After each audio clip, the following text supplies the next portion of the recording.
So thanks for joining. I'm Sean Adler, and host of the Blue Swan podcast, and we are very, very lucky today to have Tim Storms, who's an actor, stuntman, and stunt coordinator with a list of credits that are unreal. And so, with that in mind, would you mind introducing yourself, your passions, what drive you, and anything else you want people to know?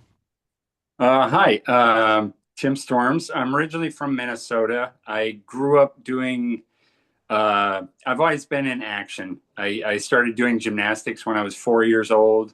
I started martial arts when I was 12, and I was choreographing fights professionally by the time I was 15 for local stage productions and short movies and theater and short films and things like that. Um, I got my degree in classical and musical theater, so I did a lot of Shakespearean theater. So a lot of stage fighting, a lot of stage training, and that kind of led me to, pursue the more of the action stuff here in Hollywood. Um, it's always been a part of me, and it's always been fun for me. And although I like lots of other genres. I like comedy and drama and everything else, but it's always come easy to me, basically. So Awesome. Thank you for that. And so, it seems like, the zodiac sign for stunned people was Taurus until the Academy, opened their arms to an awards for stunned people specifically in 2025. And so in 2005, 20 years prior, you were nominated for a Taurus World Stunt Award in Spider-Man 2. And so is there any chance you would mind sharing a little bit about that? sure. Um, Actually, I was nominated for Logan as well. Um, it's like all the other award shows. It's to highlight our work in the industry, and the stunt awards are specifically for um, different categories. There are specific categories, just like Oscars have Best Picture, Best Director. In the stunts, we have Hardest Hit, Best Vehicle Work, Best High Work, Specialty Stunt, a few others like that. On Spider-Man 2, I did a lot of, as well as training Tobey Maguire to do what he had to do, and the Spider-Man stunt doubles. I played a surgeon in the surgery scene where they're trying to fix Doc Ock. So I did a whole bunch of wire work and things that are called ratchets. So we're on a wire, high speed pneumatic, throwing us through the air, spinning and crashing and smashing things and through doors and things like that. So um, I worked on that for about 3 weeks of testing a lot of different ratchets and stunts for other performers as well. So I was pretty beat up after that process, but it was really fun.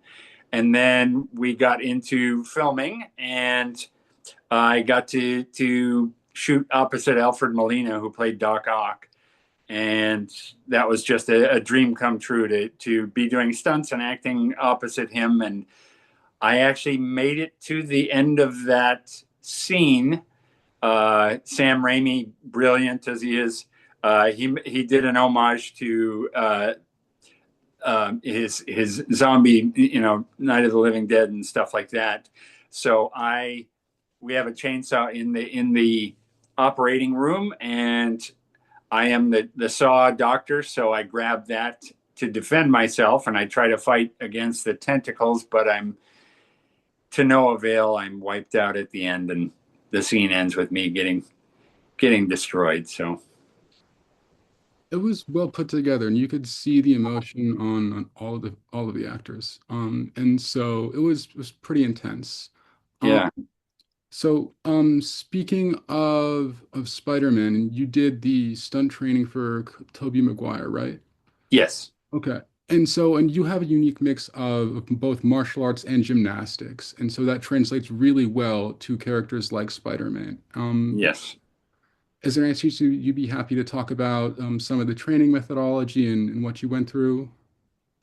The first thing is working on strength, flexibility, and coordination, which is the key to all movement, basically. Gymnastics and martial arts are, and dance, and all sports like that are very similar because the more strength you can have in flexibility, the more extended your shoulders can be, the longer your legs can be, the more forces you can generate, and the more rotations you can generate, et cetera, et cetera. So that really came in handy. Plus, I'd been a dancer as well, so a lot of my background, I was able to use both the physical conditioning of those specific art forms plus the movements themselves. When it comes to wire work, I even before I'd worked on the original Matrix and taught especially Lawrence Fishburne, but all of them how to do their wire work and some of the gymnastics stuff, especially the dojo fight. And it occurred to I got to work with some really amazing wushu coordinators and choreographers, but they couldn't really translate to the Americans on the Matrix what they wanted specifically. So I got to step in and physically point out, things that they should be doing, and I knew that instinctively how it would work because I'd been spotting people in gymnastics for years, training people in martial arts for years, and it just naturally translates because a body in motion will always, tend to do certain things, and I could predict those things. And it's a very physics oriented, both of those, kind of movement styles. So you know what the limitations are of people, and you know what the progress can actually be. So it works out really nicely. Awesome. Thank you. And so speaking of bodies in motion, you have done some really incredible movements in a couple of your action reels where you've pulled, a bow and arrow at the peak of an aerial cartwheel inverted and then done combination movements where you're landing a downward elbow and a front flip. And so you did some stunt performance in the video game God of War. Yes. And so those movements are practically godlike. And if you're willing, I'm sure everybody would love to hear you talk a little bit about that. That was an amazing experience as well. And it was at the very beginning of when mocap or motion capture really started to be used. So it was very rudimentary at the time. They have these suits with tiny little specks on them now, and you put them on your face, etc. Back in those times, we had, it was almost the size of a ping pong ball or a golf ball. You had them all over, strapped all over, and sensors that had to be in a certain spot, and these things would fall off all the time. But it was incredible because I got to play a lot of different characters and different styles of movement in that. And I always like to incorporate uh, things from my background, whether it's gymnastics or wushu or kicks and punches and things that or dance that I know are going to work in a motion style. And that was incredible because I got to play secondary characters to Kratos and do a lot of fighting against Kratos and teach him his movements with his axe and things like that. So it was really really fun to discover those things. It was really new at the time, but I think we got a lot of good stuff out of it. It was fun. Thanks. And then, so how does your background in Taekwondo and Wushu specifically, which you have black belts in for both, affect sort of the way you've trained people for any kind of stunt performance, anything you've done in motion capture? I still train people to this day. I like to, like I said, both gymnastics and wushu have incomparable physical training attached to it. you can't do the things that are expected in either of those without a huge amount of physical training that's attached to it. So, a lot of sports you can get by and you do your sprints or you do your weightlifting and you can get by in a lot of other sports without specific training. But in wushu and gymnastics, it's way beyond that. You have to have enormous amounts of strength, enormous amounts of flexibility, coordination, um, plyometrics, things like that. So they're even still just discovering training methodologies, and especially coming from where I come from, in those backgrounds, the Chinese and the Russians, especially the Chinese, have developed training systems way beyond what America was ever able to do to start off with. We've adapted a lot of that, and we've actually expounded on that with scientific, experimentation and verification and codification. But the Russians were able to, especially during the Cold War and things like that, and the Chinese, to basically torture people into, or not torture, but kids were taken from their parents and trained. That's all they did all day long. They were professional athletes from a very, very young age, which really, really changes your mentality when you work on that high of a level from the beginning. So your foundation is so solid that you can take it a lot further without being injured, without tiring, without injury, especially. Yeah, and the whole torture is good for the soul training methodology is very, very Chinese by nature, and Yes. it does get people to a very, very high level. I think it's somewhat harder for Americans to stomach culturally, at least initially. Um, Yeah. and so with that being said, you mentioned a lot of scientific progress and codification in terms of of the training methodology.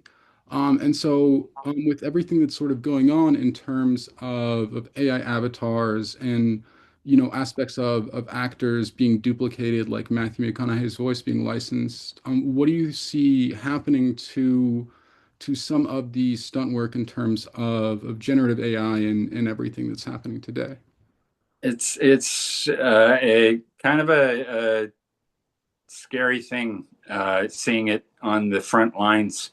I've been involved with, even before we went on strike. I've been, body scanned for uh, certain movies and things like that, so they can use me to replicate the actor, and then they put the actor's face on there, face replacement, and so then the actor gets to do the stunt, and um, it's exciting to see what they can do and will be able to do, but it's also a little bit scary because it takes away a lot of jobs that, in now the industry it's become so action oriented over the past decade. All the big blockbusters are action superheroes and Fast and Furious and everything else, where it would typically require a lot more stunts, and it has, which has been great for my career and a lot of other people. But very quickly now, it is progressing to a point where you can eliminate a lot of those people. Yeah, a lot of people in LA have been talking about that happening since 2023, and SAG's tech committee is trying to implement a lot more safeguards with that. And so some of the developments may be a little bit more in the future, but speaking of things being futuristic, you also doubled for Picard in Star Trek, right? Yes, yeah, specifically Star Trek Picard for 3 seasons. Patrick Stewart. Yeah. Awesome. Is there a chance you would let us know a little bit about that? That was a dream come true for me. like I said, I have my degree in classical and Shakespearean theater, and uh, seeing Patrick Stewart in Excalibur of first thing that I'd seen, and I'd heard about him through Shakespearean um, studies, but finally being able to meet him was just amazing. And I actually, my first movie that I worked on, Robin Hood Men in Tights, I got to meet him and I got to work with him, but I didn't double him. I was playing a merry man. So I got to be next to him and work on the same movie. But then years later down the road, after I'd lost my hair and I got a little older, I became his stunt double. I started that on I can't remember what show, Blunt Talk. It was a British comedy. Um, and then we did Logan together, and then we did 3 seasons of Star Trek, which was amazing. Um, a lot. I've never worked on a show for that long before, which is it's kind of different for a stuntman because we go from job to job, and we sometimes it'll just be a day, sometimes it'll be a couple of weeks, but it's usually shorter term. And on this, I was there every single day. I was that he was, and a lot of days that he wasn't. I was in his costume, ready to go every single day. So I actually got the opportunity to be next to him all the time and study his movements. So I had him down pretty precisely, and all the cameramen would say, wow, we can't tell the difference between your movements and his. And so they would shoot a lot of his footage right over my shoulder, and you couldn't tell the difference. So even I can't tell the difference to this day, looking at some shots. Is that me? Is that his head? Is that my head? I can't tell.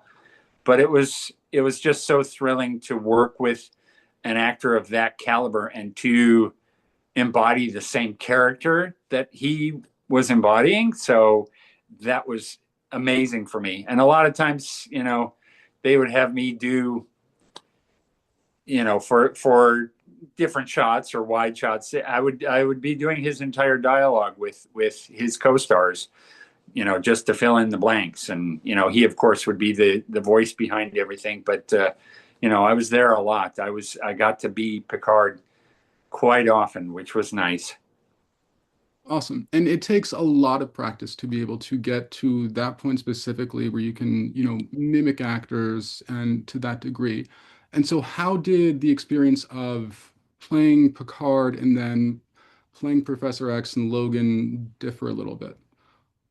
Well, it's based on the actor, and luckily, I attribute that to my stage training because I had some great movement teachers that really delved into and made me really work on mimicry and mime. And I studied mime and imitating people and vocals and things like that. I studied British accents and all types of accents, but especially British accents, and learned how that affects how people move, and that kind of dictates how people show themselves, and so it's a whole long process. But like I said, I really attribute that to some amazing teachers that I've had over the years, and my stage training really came in handy. And then having the facility of having a body that is trained to move, dance, to stay on rhythm, to find coordination, to find where somebody's center of energy is, and things like that really, really benefit me personally when it comes to doubling somebody. And then if I'm creating my own character, the same thing. I want to discover, how this character is the same as me or how it can be different than me, by changing those aspects, how they walk, how they talk, how they carry themselves, how they think about themselves. So it's a long process, but I love that part of acting and stunts. And I consider myself a character actor for that reason, because I like to embody other characters. I like to imitate other actors and characters. So Awesome. And no, they definitely utilized a lot of the implied formality of a British accent in the X-Men movies with both Professor X and Magneto. And so Elon Musk has more of a South African accent, but he did appear as a cameo in Young Sheldon, which you've also performed in. And yes, so, is there any chance you could share a little bit about that?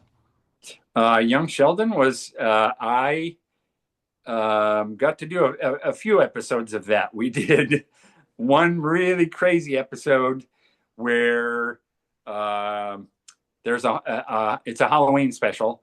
There's a haunted house, and they bring a whole bunch of kids to see this haunted house, and it's televised, and everything goes wrong. So people are getting their throats cut. There's blood gushing out of people's necks. It's just gory. And in while we're performing that fight scene, I'm slipping all over the ground and having to throw punches. And there's so much blood on the ground. It was like wrangling a greased pig, basically, trying to fight in that way. So that was one episode. Then what else did I do on there? I've done a few different fight scenes on there, and I also got to train one of my favorite actors. He plays Vicini in The Princess Bride. Um, so I got to train him to do Tai Chi, which was pretty cool for me because that brings it full circle. Like you were talking about before, I get to bring aspects of my training into filming sometimes when I don't expect it. The same thing on Picard. There were some training scenes where people they were supposed to be doing like Tai Chi or martial arts, but it was supposed to be um, alien. So I got to adapt things to alien type movements, but in a basis in Tai Chi or Wushu or blending, animal styles or praying mantis style or things like that. And the same thing uh, with the young Sheldon. I got to bring my Tai Chi on board and teach uh, him how to do that, which was really really cool for me. Awesome. And so speaking of the holiday spirit in terms of Halloween and sort of blood flying everywhere, um, th- some people have talked about sort of like being on the set of movies like The Protector and like Tony Jaa kicks the moon and then all they want for Christmas are their two front teeth. And so there's almost a double standard where it's like if you touch an actor, it's bad news, but then it's like if an actor may accidentally knock your teeth out, like, what kind of happens with that? Like obviously it's never intended, it's not supposed to occur, but when it does, like what kind of precautions are generally on set for performers and sort of how does that roll? We especially here in I've worked in China and India also, and it definitely is a different standard when it comes to fighting, and you're much more replaceable if you get hit, or if you can't even perform the fight scene the right way. It's next guy is up. Um, but here in America, safety is definitely the standard, and we really tried to build it in to the rehearsal period and make sure that we have ample rehearsal time and space to do what we need to do. Having said that, I have been cracked and hit and kicked and you know injured due to an actor getting out of control or even another stunt person not following the protocols or just getting too excited about what's going on. And I really first of all, we have a stunt coordinator that's supposed to be monitoring all of that, and there's a wide range of abilities. For the most part, I've worked for some incredible stunt coordinators who really, really focus on safety, but others, that's not their priority as much. It's getting a great shot, and but it's also, as a stunt person, I know that my job is, and I know what my pain tolerances are too. I know I can take those things and go on with the show. I've been split open, bleeding, and I I personally, and I tell other people this, I don't want the actor to react and go, "Oh, I'm so sorry," because I've seen it in a couple of clips recently where this actress slaps Jackie Chan, and she was supposed to do it, but she hit him too hard, and she goes, "Oh no, I'm so sorry," and he goes, "You just ruined my shot," and that's my perspective too. I don't want to get hit. I don't want to get hurt.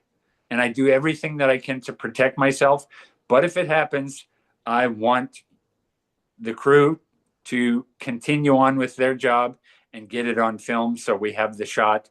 And then I can be dealt with, and I can deal with the pain afterwards. So that's part of the gig. It's you have to know you gotta tough it out sometimes. On Spider-Man 2, I those ratchets that I was talking about, um, I get picked up by the head by Doc Ock with the claw and thrown across the room in like 5 different directions.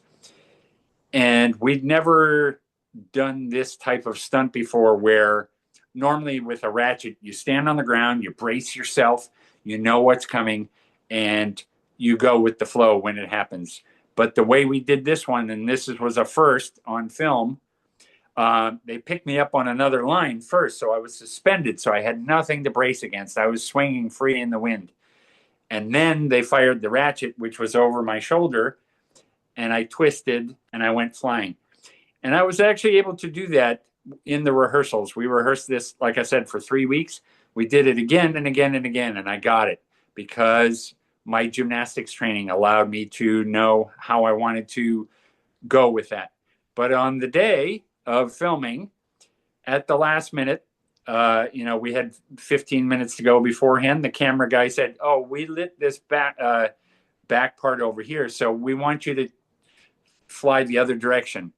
That changed the dynamics of what I was doing completely, because instead of going over this shoulder, which I was used to, they put that ratchet over this shoulder. So the wire was going this way, which twisted me completely the opposite direction.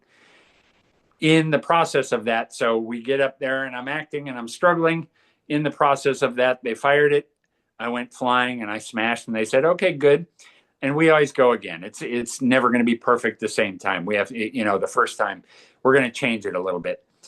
But I had realized that my arm had gone numb. I didn't know what was happening. It's like, did I hit it on the ground when I landed? What happened?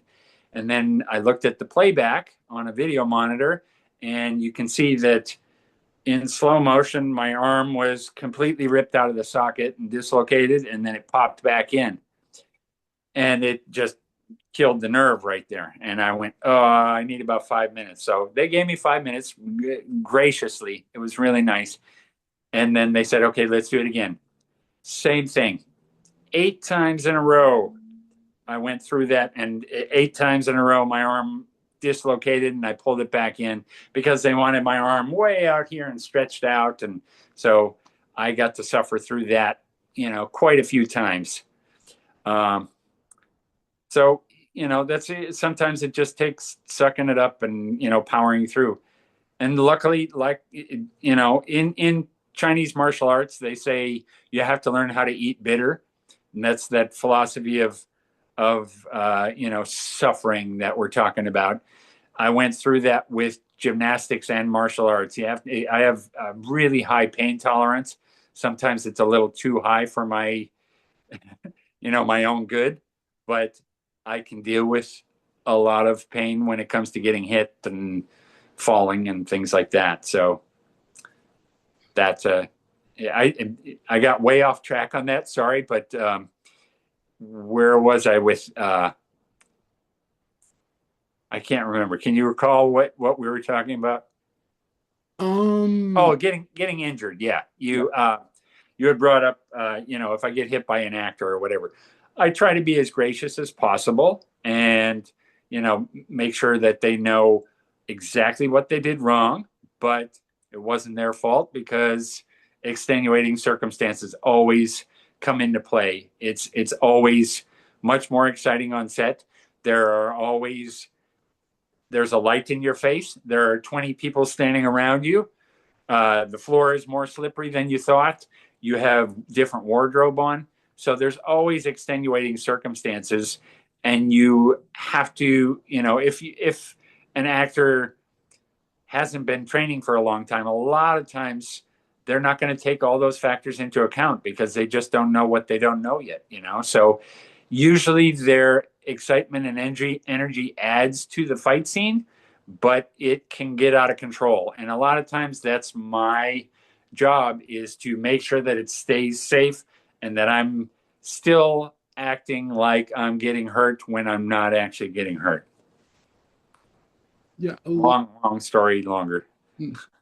thanks. A lot of stunt coordinators, especially ones who do more of the high fall work, will sort of speak about how like the person who's rigging the wires on that fall is essentially, like in control of your life. And it takes an enormous amount of trust between those two parties.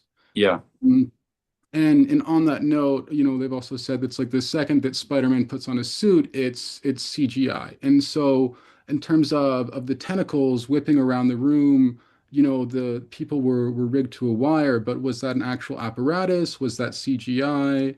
On the one that I worked on, Yeah. it was puppets. I had big metal claws wrapped around my face a lot of the time, around my neck, smashing me in the face with puppeteers moving them around. So most of that was practical in that one. Very, very little of in that scene was CGI. I mean, they pick up things and they extend the tentacles back to Doc Ock, but a lot of times I had 4 or 5 big metal arms, really big, heavy things grabbing onto me, smashing me, picking me up, things like that. So it's not as comfortable as or CGI based as people always think. Um, Even now, I mean, if you watch like the Tom Holland version, he's out there swinging on these rigs, that they're driving big rigs down the street and everything. And so much of that is practical. There is a lot of CGI involved, but a lot of it's performance based too. And you really have to, be on your game there. It sounds like, and I guess in movies, people sometimes get the appearance of being bulletproof, but that's not always the case in reality. And so back in 2003, you did stunt training for Bulletproof Monk. How is that different from some of the fighting that you helped train in The Matrix and in Spider-Man? Um, that definitely, I went back to like the Matrix and my Hong Kong training and wushu, and uh, they worked very differently in Hong Kong, and I knew that was expected of from the director and the fight choreographer, and they work a lot tighter and they rehearse things a lot more. So I tried to. I was working specifically with Sean William Scott and Jamie King, training them on. And initially they had just said, just get them in shape and get them strong and get them flexible, which is a whole different ball of wax. So I took it upon myself to start teaching them wushu weapons and wire work and gymnastics and everything that I knew that they would need, and how to sell punches working in a really, really tight distance. In American cinematography and films, we work, 6 to 12 inches away from another actor. And if you get closer than that, you're in trouble.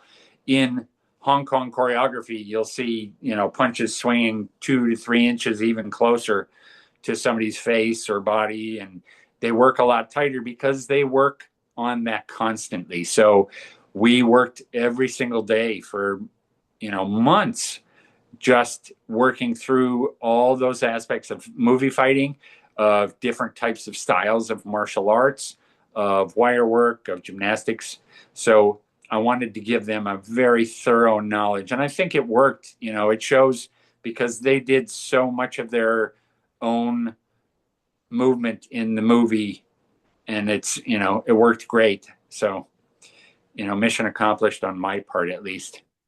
Sounds like. And so, how do you like to condense like training when it's that layered, when you're doing wire work and gymnastics and martial arts and the weapons from the martial arts? You've got a lot of different aspects you need to train in a very short period of time. And so, what's your favorite way to kind of condense that into training for a specific film? I Number one is the script and trying to figure out what the characters would actually be doing and how they do those type of movements. Um, and then really, trying to make it interesting and figure out what makes their style different from other styles, but having a base layer. And that's what I've always embraced with, especially with my martial arts training is being creative and overlapping, because in movies and TV, we're never using a true style of martial arts, whether it's boxing or kung fu or taekwondo or Muay Thai.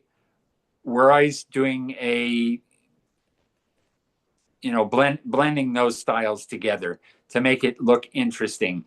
There can be a rough base of a certain style, but for the most part, when it comes down to it, we're adding different moves in there, and it's trying to figure out exactly what works for the actor, because certain styles of movement, the actor's never going to get it, and you want to cover as much as you can with the actor and not have a stunt double being in there. And that's really what we did with the Matrix. We did 4 months of training beforehand so they could really get used to ingraining that movement in their bodies. But 4 months to learn, modern wushu or any style of kung fu is nothing. It's you never encompass everything, so you have to really narrow down some of the basics and then pick and choose some specialty moves that you think would really really be good and work for their styling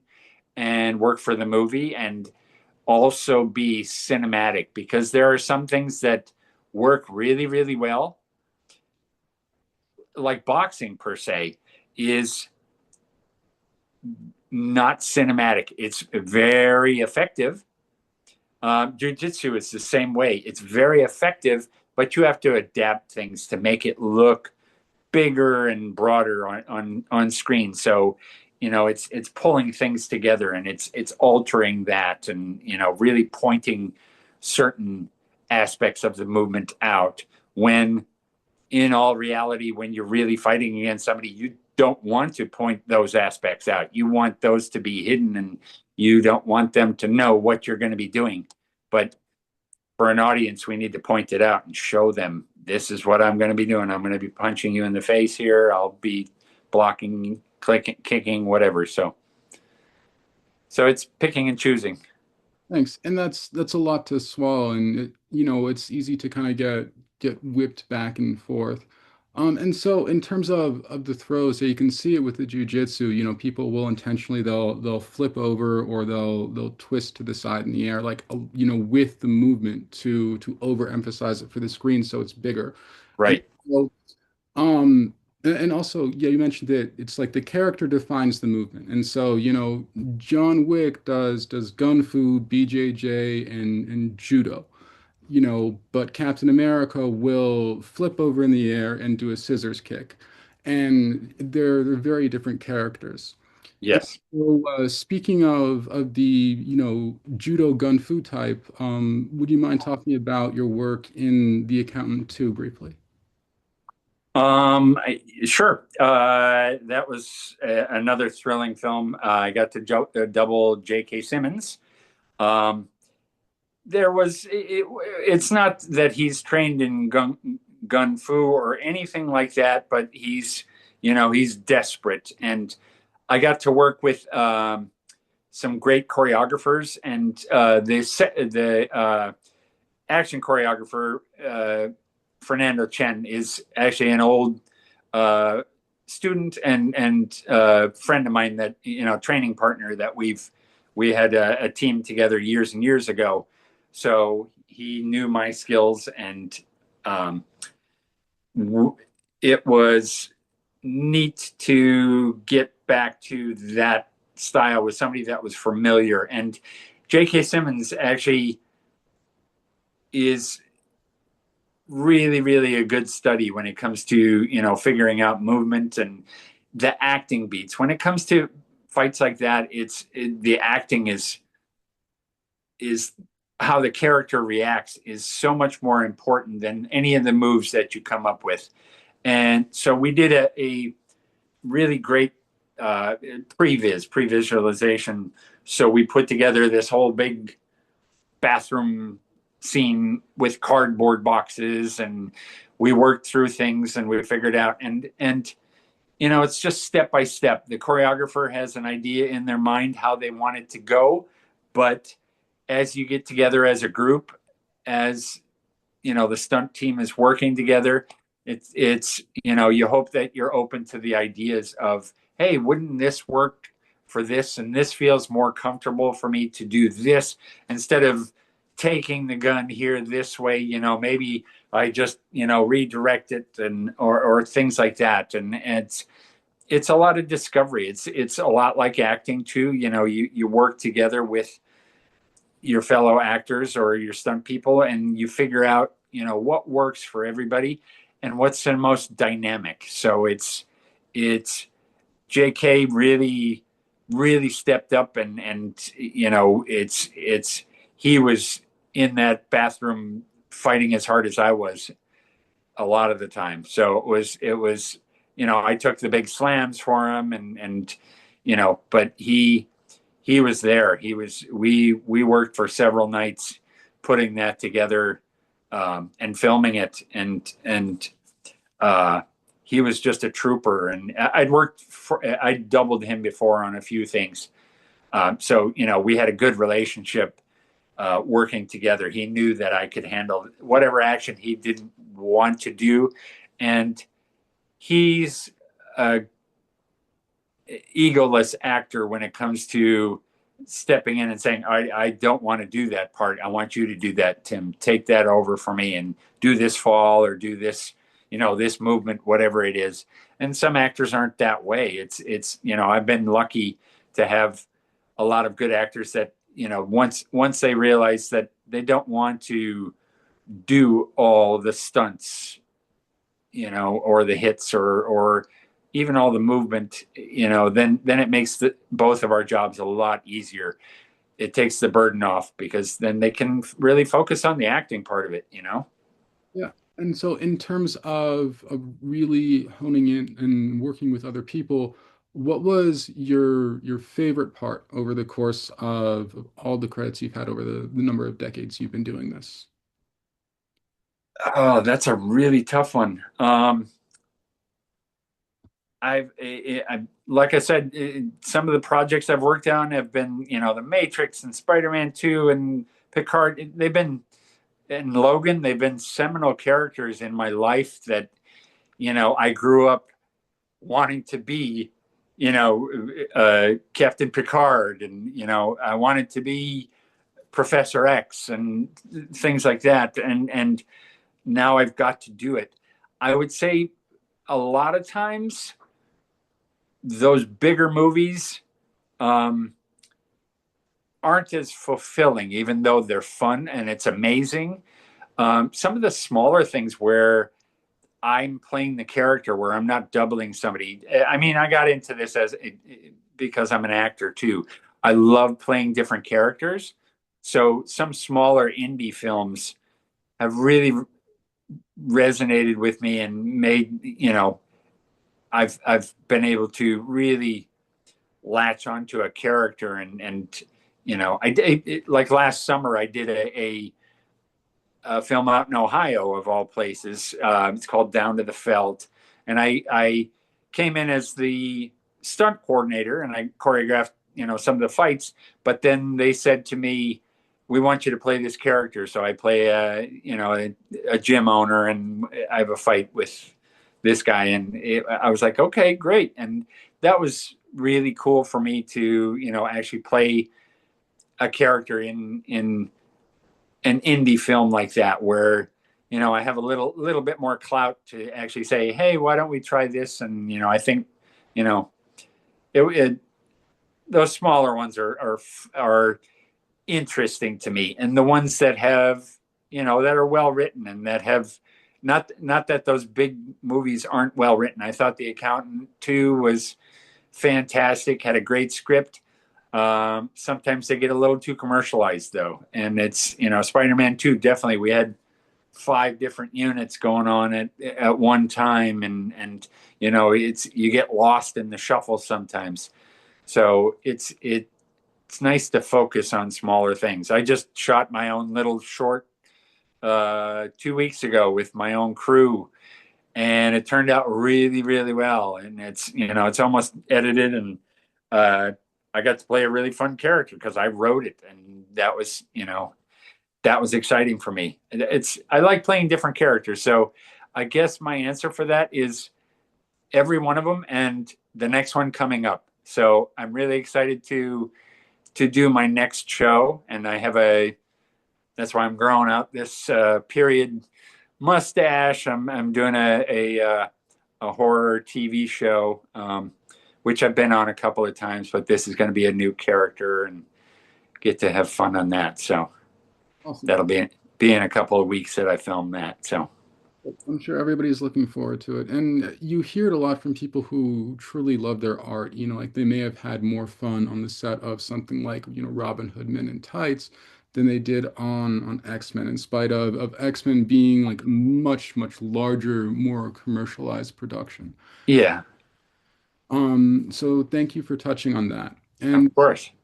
just in the last couple of minutes, what are your favorite songs to train to? It really depends on what kind of training I'm doing. Um, I always have a playlist for my own training, and it depends on if I'm lifting weights. I like to go a little bit harder, like Metallica and old school rock and roll, 80s especially. Um, but it really depends if I'm doing gymnastics or wushu or something like that. A lot of times, a little bit funkier groove is fun for me. I'm very eclectic when it comes to music, so I listen to everything from you know classical all the way up through modern, and but I'm really I love a lot of Queen. So an entire day of or training session of Queen can keep me going pretty strong. Um, Right. Thanks. So I appreciate you taking the time to speak with me today and to share the Bohemian Rhapsody of the entertainment industry. Certainly. Awesome. Thank you. Anytime. Thanks for It's been a coming. pleasure. Thanks.